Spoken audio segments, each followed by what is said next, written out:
The Radio Memories Network is brought to you in part by Liberated Syndication, podcast publishing made easy, libsyn.com. That's LIBSYN.com. Journeys into American history. A restless white youth raised by Indians, Natty Bumppo is called Deerslayer for the daring that sets him apart from his peers. But he has yet to meet the test of human conflict. In a tale of violent action and superbly sustained suspense, the harsh realities of tribal warfare force him to kill his first foe, then face torture at the stake. Still yet another kind of initiation awaits him when he discovers not only the ruthlessness of civilized men, but also the special danger of a woman's will. His reckless spirit transformed into mature courage and moral certainty, the Deerslayer emerges to face life with nobility as pure and proud as the wilderness whose fierce beauty and freedom have claimed his heart.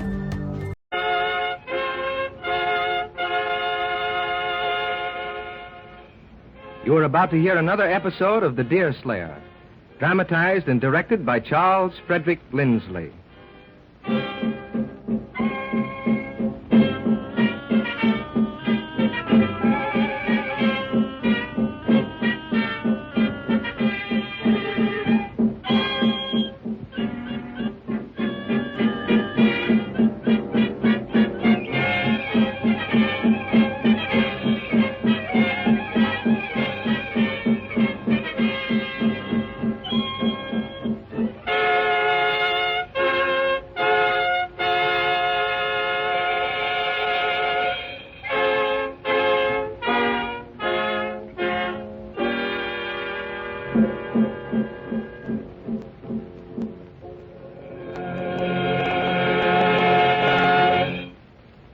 Deerslayer and Hurry Harry are making their way to the palace of Old Tom Hutter, a stout defense in the middle of a large lake in northern New York.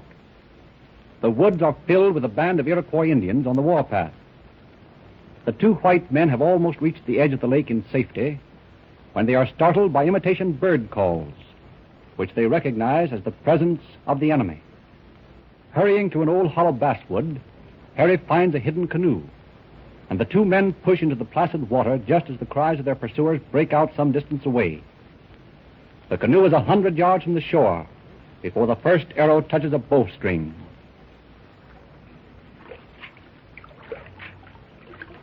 Luck was with us, Hurry, or we'd be prisoners by this time. Judging by their sounds, the Mengwe had cut off every retreat through the woods. Is this the only canoe on the lake? There are two more, but they're hid so no redskin can find them. The devils will have to make a raft if they want to pursue us. What's that I see off there abreast of us? Seems too small for an island and too large for a boat. Now, that's Muskrat Castle, where Tom Hutter lives. That's the stationary house you see now. He has another one that floats, sometimes called the Ark, though I don't know why. It must come from the missionaries, Hurry. They say the earth was once covered with water, and that Noah with his children was saved from drowning by building a vessel he called an ark. But where do you suppose Hutter is now? Down south, no doubt, anchored in one of the bays, fishing or trapping. But we'll be at the castle in a minute, and we can wait for him to return. But this is a wonderful spot, Hurry. Who calls himself lawful owner of these glories? None but the king, lad. But he's so far away that his claim will never trouble Tom Hutter, who's likely to keep it as long as his life lasts. He's a squatter, then? I call him a floater. Anyway, I envy the man. I envy him. This is a sight to warm the heart. You've only to marry Hetty to inherit the castle. You take Hetty off the old man's hands, and I'll engage he'll give you an interest in every deer you can knock over within 5 miles of the lake. Now you can get a better view of the castle. It's located safe enough. It's half a mile from where we took the lake and 2 miles to the furthest point. Why, it's just a regular house almost, built on piles. How deep's the water out here? There's a kind of shoal at this place which made the building easy once old Tom had brought off his logs from the bank. It must have taken him a long time. Why did he build out here, anyway? The old fellow was burned out 3 times ashore. 3 times between the Indians and the hunters. And in one fray with the Redskins, he lost his only son. No one can attack him here without coming in a boat. And the plunder they'd get would hardly be worth the trouble digging out canoes. And besides, Old Tom is well supplied with firearms and ammunition. I guess you don't overrate the strength of his position from a military view. I notice the sides are made of tree trunks stood up on end. Yes, you're right, Master March. He could stand off an exposed enemy from there with little trouble and less danger. Well, we've arrived, Deerslayer. Pull up here. Old Tom calls this front platform here his dooryard. And the gallants from the fort call it the court. The castle court. Castle Court? Yes. Though what a court can have to do here is more than I can tell, seeing there is no law. Hello, Tom. Anybody go home? I say, Hunter! Yeah, just as I thought. Not a soul here. All off on a voyage of discovery, I guess. Shall we wait here for them to get back? Old Tom has taken to a new calling recently. Has been trying his hand at the traps. Guess that's where he's gone, down to the other end of the lake. We better try to find him, I guess, and let him know about true conditions of things in the woods. That is, if he hasn't found out already. We'll probably find him in the south outlet. I could content myself sitting here on this platform, watching the pines paint their pictures on this blue water. But I see you're thinking more of the beauties of Judith Hutter than those of this lake. I'll go along with you. So Hutter was burned out 3 times, you say, by the Mingos. Well, from what the Delawares tell me, I set the Mengwe down as thorough miscreants. Aye, you may do that with a safe conscience. Or any other savage you meet. That's not so of all red men, Hurry. I've lived with the Delawares many years, and I know them to be generous and well-meaning people. The Indians are devils as a rule only when imposed on by the white man. Deerslayer, you'll allow that a Mingo is more than half devil. But you'd persuade me that the Delaware tribe is made up of angels. White is the highest color, and therefore the best man. Black is next, and is put to live in the neighborhood of the white man as tolerable. And red comes last, which shows that those that made him never expected an Indian to be accounted more than half human. God made all 3 alike, Hurry. Alike?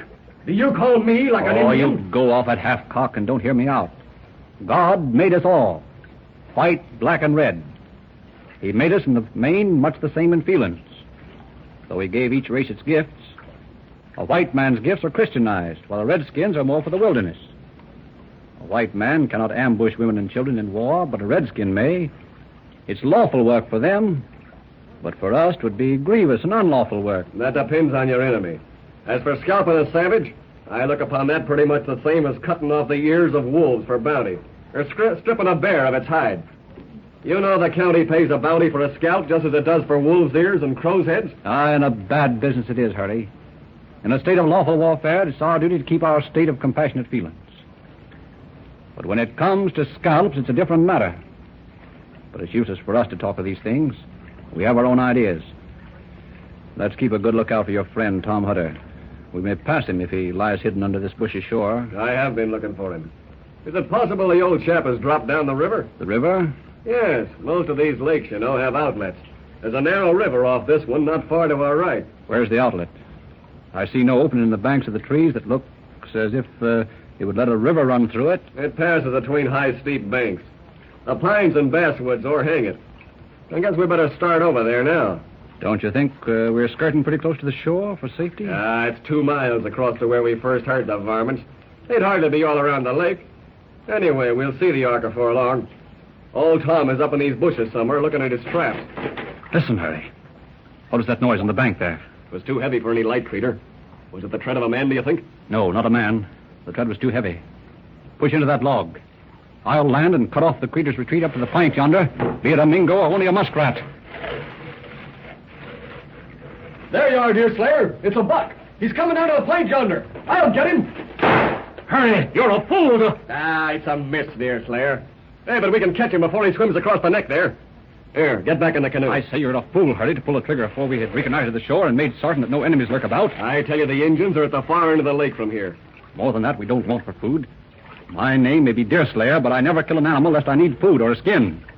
And I still say your shot may be a signal to the enemy. It'll be a signal to old Tom to put the pot on.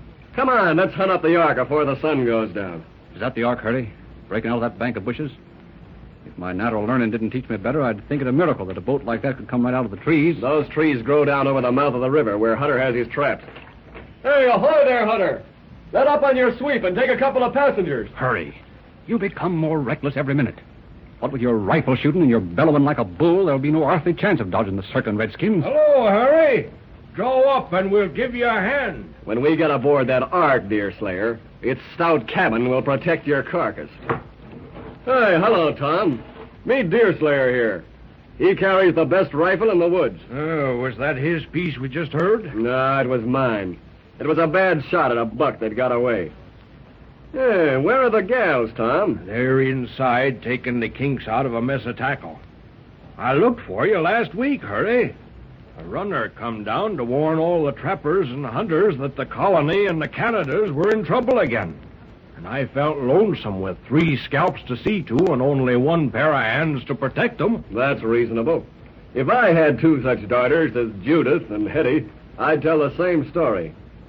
In general, though, I'm satisfied to have my nearest neighbor 50 miles off. I notice you didn't come into the wilderness alone this time, though. Why should I, seeing Deerslayer here as a noted hunter among the Delawares? Should we have occasion to defend our traps, he'll be useful. Young man, you are welcome. In such a time, a white face is a friend. I count on you as support. Are the savages close by as far as you know? Why, we barely escaped them some hours ago. No man can say how close they might be on us now. Then this ark is in an unfortunate position. I think we'd better get away from the mouth of this river. I'll pull up these lines and we'll start back to the castle. What's your errand in this quarter, Deerslayer? 'Tis soon told, Tom. When the news come among the Delawares where I live that wampum and a hatchet were to be sent into the tribe, they wished me to go out among my own people and get the exact state of things. This I did, and after delivering my talk to the chiefs, I met an officer of the Crown who had money to send to the tribes further west.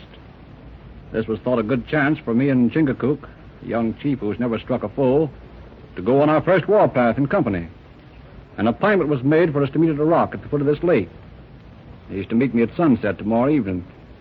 I fell in with Hurry here, who was starting for these parts, and we agreed to journey in company. I was in the woods this afternoon, and I found this moccasin and a trail.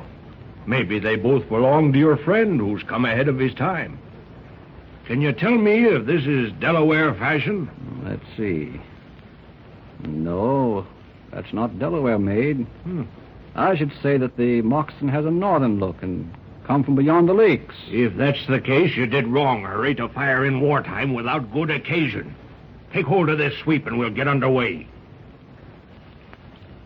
It's getting dark in this river mouth, and I'll be glad to get into the light of the lake again, although I don't think there's Look any... out for that sapling that hangs low in the water just ahead on your right there, Hurry. Look there, Tom. In the branches of that beech tree. Up on the second limb. What do you see? Damn it, but your eyes are keen, friend. They're Indians, or my name's not Tom Hutter. And there's 6 of them. I was right about the moccasin. They're in war paint, Deerslayer. We're trapped. Pull, Hurry. Pull for your life as you love Judith Hutter. Pull, man. Pull!